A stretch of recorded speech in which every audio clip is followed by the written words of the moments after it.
திருப்பதியில் முடிக்காணிகை செய்வதன் பின்னால் இருக்கும் ரகசியம் தெரியுமா? திருப்பதி என்றாலே உடனே நம் நினைவுக்கு வருவது 2 விஷயங்கள் தான். ஒன்று லட்டு, இன்னொன்று முட்டை போடுதல். திருப்பதி பெருமாளுக்கு முடிக்காணிக்கை கொடுக்கும் வழக்கம் வெகுங்காலமாக இருந்து வருகிறது. அந்த வழக்கம் எப்படி தொடங்குச்சுன்னு தெரியுமா? ஒரு சமயம் நீலாதேவி என்கிற மலை இளவரசி பெருமாளின் மகிமையை கேள்விப்பட்டு அவரை பார்ப்பதற்காக திருப்பதி திருமலைக்கு வந்தார்.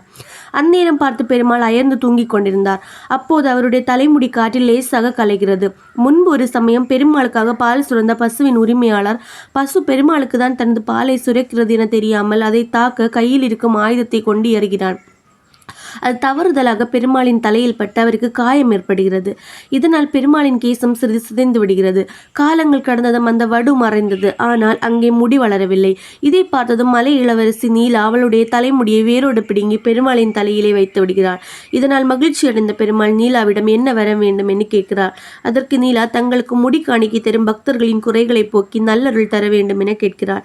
தனக்காக எதுவும் கேட்காத நீலாவின் தூய பக்தியில் மேலும் மகிழ்ந்த பெருமாள் இந்த வரத்தை நீலாவுக்கு அப்படியே கொடுக்கிறார். இப்படிதான் திருப்பதியில் முடிக்காணிக்கை வழக்கமாக்கப்பட்டது.